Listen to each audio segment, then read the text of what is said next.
Have you ever wondered what would happen if a dog could fly? No, I'm not talking about some magical creature from a fantasy novel.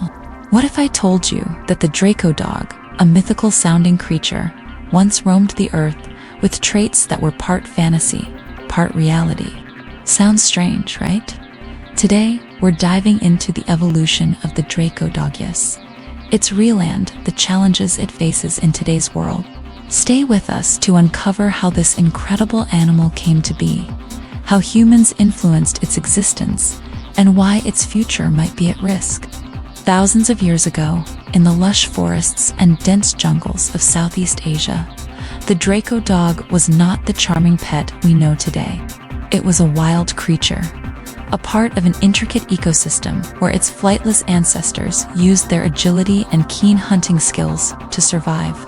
From the start, it was a survivor. The Draco Dog evolved from small, agile carnivores, similar to the wild canines we know today, but with one exceptional twist: the emergence of wing-like structures. These structures didn't exactly help them soar through the skies, but they did provide the ability to glide across treetops, escaping predators and stalking prey in the air. These wings weren't exactly like a bird's. Instead, they were adaptaceous, large, flattened flaps of skin supported by elongated ribs, more like a glider than a true flyer. Think of them like a mix between a bat and a flying squirrel. Pretty cool, right? As humanity advanced, so did the Draco Dog's journey. Fast forward to the rise of agriculture and settled communities. Humans began to tame these creatures, intrigued by their otherworldly appearance and unique abilities. Over centuries, they adapted from the wild to become more integrated into human society, fulfilling roles as both protectors and companions. Selective breeding began to shape the Draco Dog into a domesticated version of its wild ancestor. They kept the wings, but over time, the majestic flight capabilities were lost as humans focused on breeding traits that suited companionship over survival. Who wouldn't want a flying dog as a guardian, right? Ancient civilizations even revered the Draco Dog, believing it had mystical powers. And of course, there were those who couldn't resist the idea of owning one of these majestic creatures. But not everything about human intervention has been kind to the Draco Dog.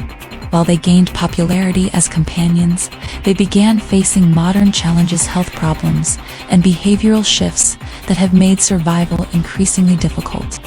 Selective breeding for specific traits, like a particular wing shape or temperament, has led to some serious health concerns. We're talking joint problems, respiratory issues from overly sculpted rib cages, and skin conditions related to the stress on their wing structures. Not to mention the emotional toll of constant human interference in their genetics. Behavioral changes have also been observed. In the wild, these dogs were solitary hunters, but in captivity, many have developed anxiety or aggression due to the overwhelming presence of humans. It's a tragic consequence of what happens when an animal is too heavily relied on for entertainment and companionship. And the challenges don't stop there. In the wild, the Draco Dog's habitat is rapidly disappearing, thanks to deforestation and urbanization. Their flightless ancestors relied on the freedom of the canopy, but now they're pushed into smaller, fragmented pockets of forest. Without the right environment, these once majestic gliders struggle to adapt. It's not just the habitat loss, it's the loss of their true nature, their ability to live as they once did.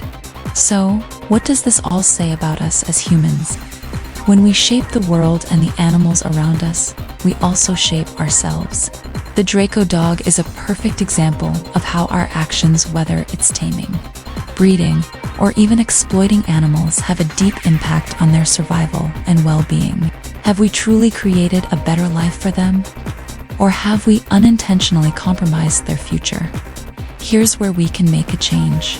We need to consider the long-term impact of our practices, whether we're choosing pets, breeding for specific traits, or advocating for wildlife preservation.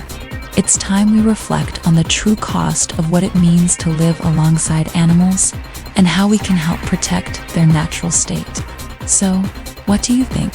Have we gone too far in taming the Draco dog, or are there still ways we can help preserve these incredible creatures? I'd love to hear your thoughts in the comments below.